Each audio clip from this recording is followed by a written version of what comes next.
Hi. Um, Joanna Macy. Widening circles.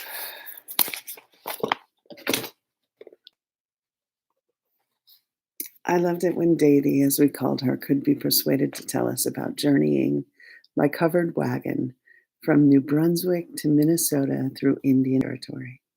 She was proud that her family had been loyalists. At the time of the Revolutionary War, her ancestors stayed true to King George, left their homes in Virginia, and moved to Canada. There, 2 generations later, Dadi and her 2 sisters and 10 brothers were born. The older brothers ventured west, found land and ore in Minnesota, and brought the rest of the family out to join them when Dadi was 10. Having given her the stallion to ride around the Mezabee Iron Range, these brothers took Dadi's education in hand. Clothing her in furs, they sent her by sail steamer across the Atlantic before she was 20. So Dadi, the grandmother who told me about holding her sister as she died of tuberculosis in the covered wagon, the grandmother who taught me Ojibwa words she had learned en route, was also the grandmother who could reminisce about Florence and Paris in the late 1880s and her friendship with the sculptor Auguste Rodin. Dadi loved languages. At Mount Holyoke College, she was teaching classes in Greek, German, and French when she met Uwe. She didn't let her lot as a minister's wife keep her from returning to the cultural riches of Europe. When their only child, Hartley, was 6 or 7, she packed off to Paris and put him in a lycée for a year, while Uwe studied theology in Germany. Later, she joined her husband for a year in Hanover, and my father found himself in a German school. I guess Papa got used to being on his own, not only in those foreign schools, but also back in Buffalo, where the church took so much of his parents' attention. There, Dadi, in addition to organizing church activities, played a leading role in civic and literary societies. With such busy parents, the little boy who would become my father could find himself alone even at Christmas. Though he never liked people to feel sorry for him, he once told Mama, who then told me, about being left by himself in the house without a tree or candle or single present because his parents were too occupied at church to make Christmas at home.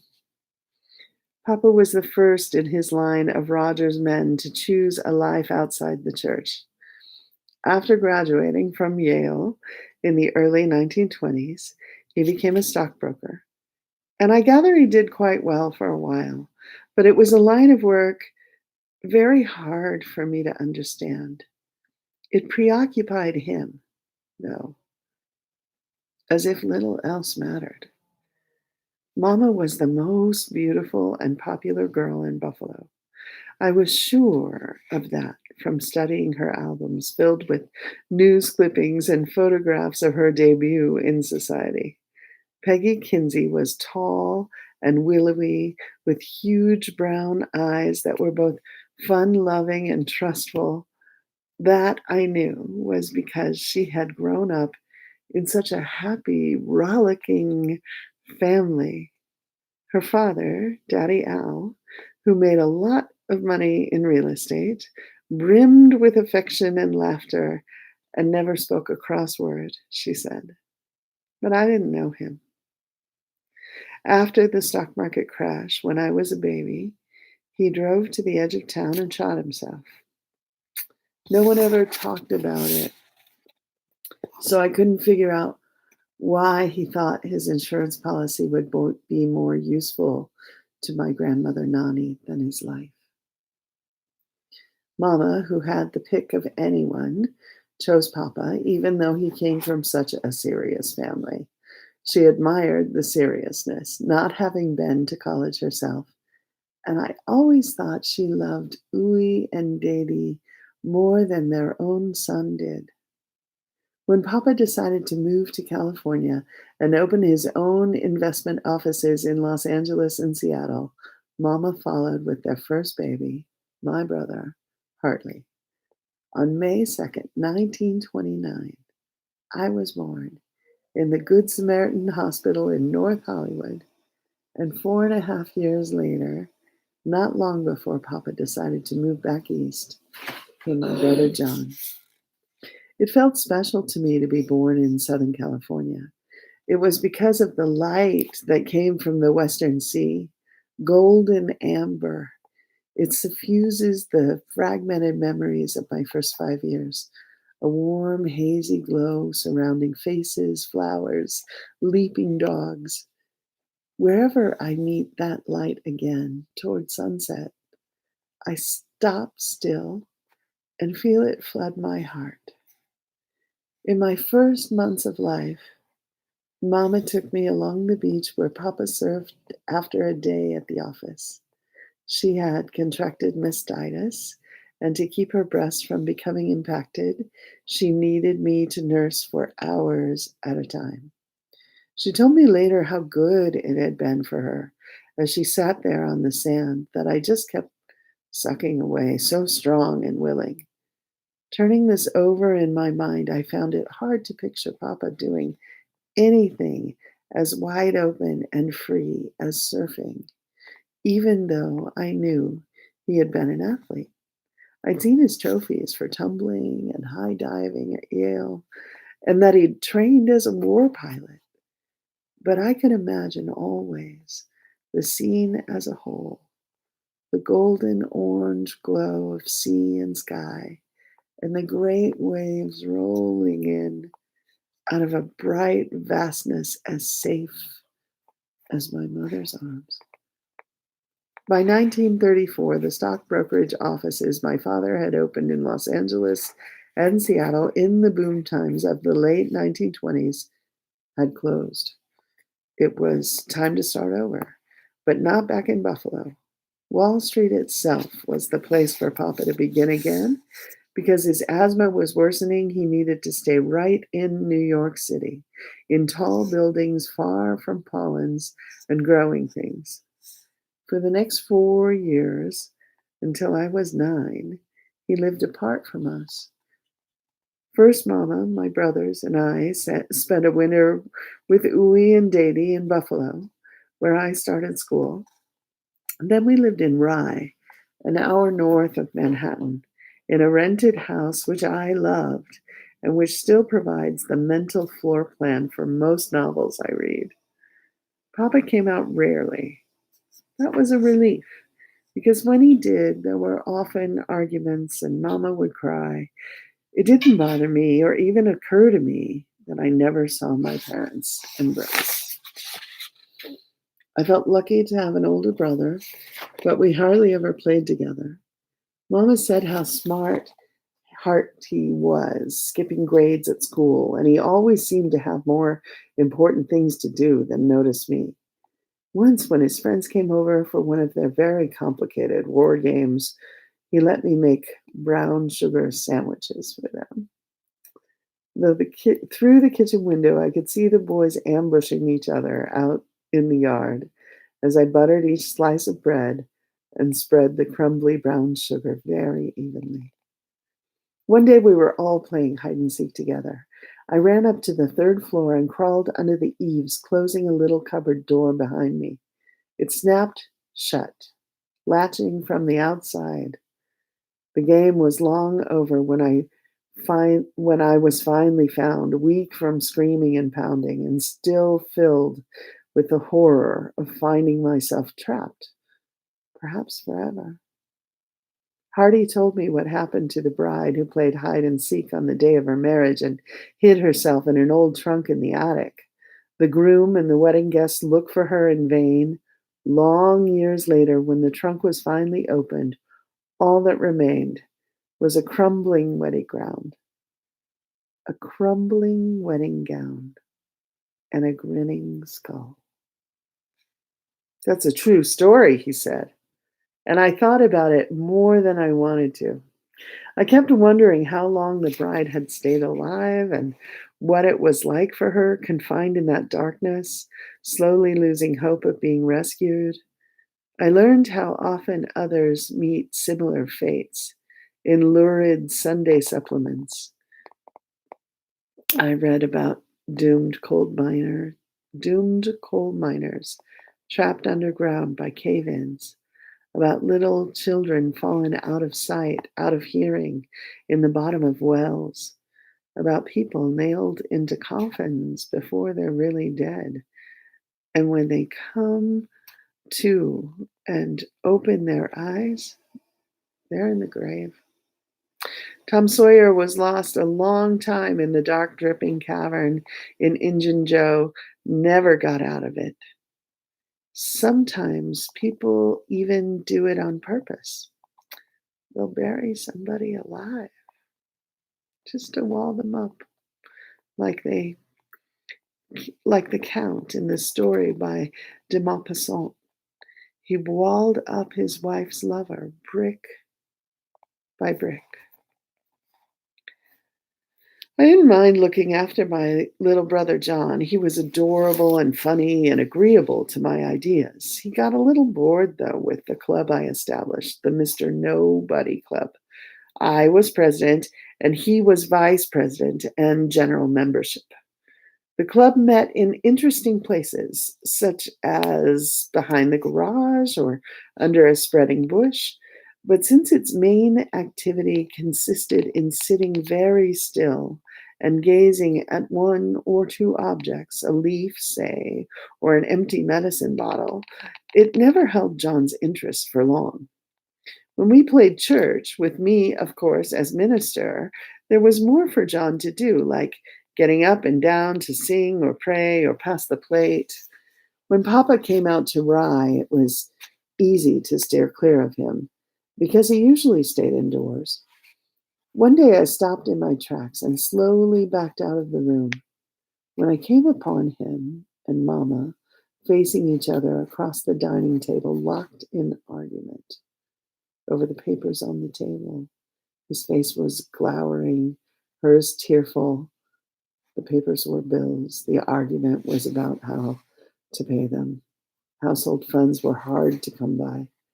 Papa was the sole distributor of money, disperser of money, but he didn't like it if anyone actually expected him to do it.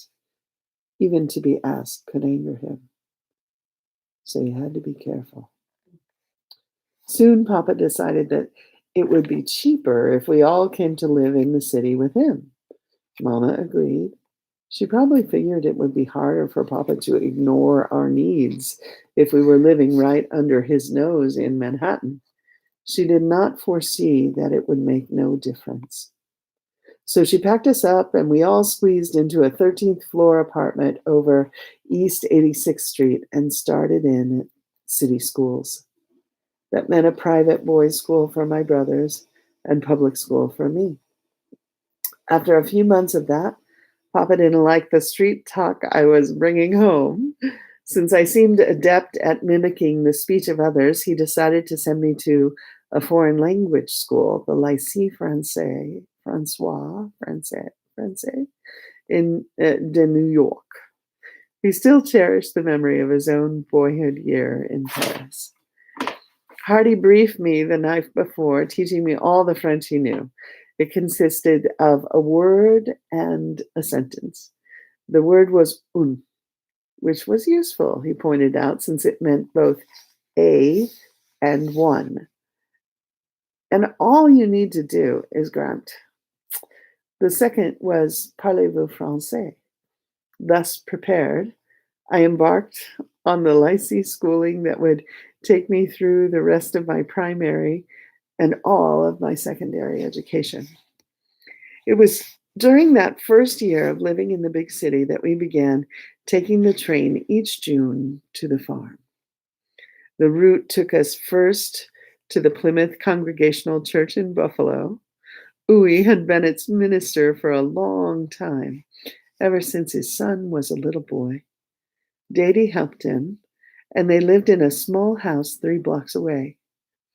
One Sunday service Once Sunday service was finally over, you could climb around on Ui's oaken pulpit and jump from the choir stall.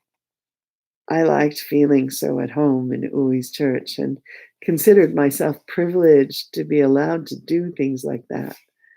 I wondered if Papa had been permitted to play in church when he was little, or if back then, as the minister's only child, he was told to behave more like a grown up. Ui's church was a modest, straightforward place, as functional and unpretentious as a ladder or a bus. Clear windows let the light pour in, and the wooden pews helped you sit straight up. Sit up straight, my brother Hardy would hiss at John and me when we started to squirm and peer around at the congregation. Then Davy would just smile and pull us over against her so we could lean into her softness, and John could even lie down with his head in her lap. Once in a while, when Ui's sermon grew long and we grew fidgety, she would rivet our attention with surreptitious entertainment.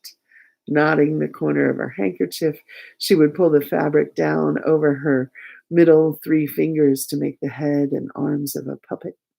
Sometimes it nodded and gesticulated so emphatically that it was hard not to see the puppet as a pompous little preacher and hard not to laugh, even for Davy herself. Consequently, these moments of drollery were usually brief, cut short by Davy's own efforts to regain her composure. Our wandering attention was frequently retrieved by Ui himself as he preached. Mild-mannered as he was, you could always count on him to get worked up in the course of a sermon. He could really startle you. Once, little John let out a loud wow, and the grown-ups laughed. When Ui shouted and pounded his pulpit, it wasn't to scold people for being sinful so much as it was to wake people up to being loved. He had strong ideas about what it meant that God had sent Jesus to live with people, just like one of them. Our arrival in June was the occasion for Ui and Davy to move out to the farm for the summer months. From there, Ui would commute back to preach on those Sundays he hadn't arranged for a visiting parson or seminarian to take the pulpit. The Inasmuch group, Davy's own Sunday school class for grown-ups, suspended its activities until fall. I thought that was a pretty funny name at first, but Davy gave me to understand that it had to do with helping the poor and other people in trouble, because Jesus had said, "Inasmuch as ye have done it unto the least of these, ye have done it unto me." It took all morning to pack Ui and Davy's car for the big move. I danced with impatience by the bags and baskets collecting in the driveway as ever more stuff was remembered and fetched amidst shouts and banging screen doors. Then my brothers and I climbed in back, our heads pushed up against the roof and our feet stuck straight out over the piles of bedding. Once underway, the car trip was endless. The 50 miles to Albion and the farm took the rest of the day. Without bypasses or roads wider than 2 lanes, there was no way to hurry as we drove eastward along the Erie Canal and through the main streets of the canal towns. Hardy and I chanted out the names of the towns and never tired of it. Lockport, Gasport, Middleport, Medina, Lockport, Gasport, Middleport, Medina. Over and over, the mantra had a meaning. It said the world was a safe place after all. Albion came next, 10 miles after Medina, but the rhythm was better without it. My father rarely visited us on the farm. I wasn't surprised. I didn't connect him with open spaces or physical labor, or even with leisure for that matter. In the dining room at the farm hung a large framed etching that dated from his and my grandparents' sojourns in Germany. It pictured in the shadowy detail another dining room, even plainer than ours, and a peasant family about to sit down. The rough table has only a loaf and pitcher on it, so you can tell that they're poor. Yet the father, with his arms wide open, is welcoming a stranger. His words are written out to sea. Komm, Herr Jesus, set unser Gast. Clearly, it's Jesus who has just walked in. The mother and children raise their eyes from saying grace with looks of disbelief and reverence and delight. I could experience these feelings myself as I gazed at the picture and imagined what it would feel like to be sharing what you had to eat with someone who turned out to be God. There is more, but that's a beautiful place to stop, I think, for the night. It might take 3 days to get through chapters in Widening circles, at least initially. But I'm excited to be reading Joanna Macy's Widening Circles to whoever is listening out there in the wider world, and to put myself to sleep with her work and her words and her promise at a new kind of humanity. I hope you're doing well today. Here in the coronavirus world, there is, I want us to know the number with each of these readings because I think it's about to get super bad.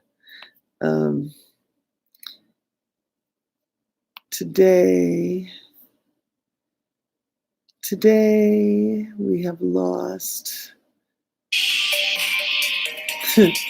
42,398 people to coronavirus. And today, 189,000 Americans have been diagnosed, but only 4,000 have been reported dead.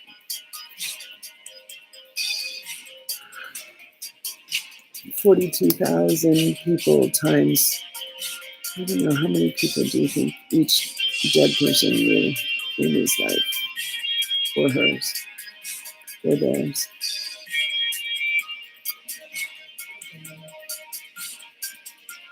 The impact is big. I'm clinging to the words of my teachers and my teachers' teachers.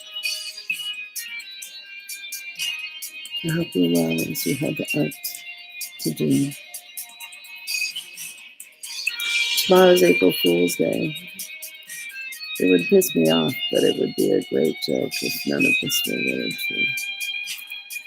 But I think it is. Good night.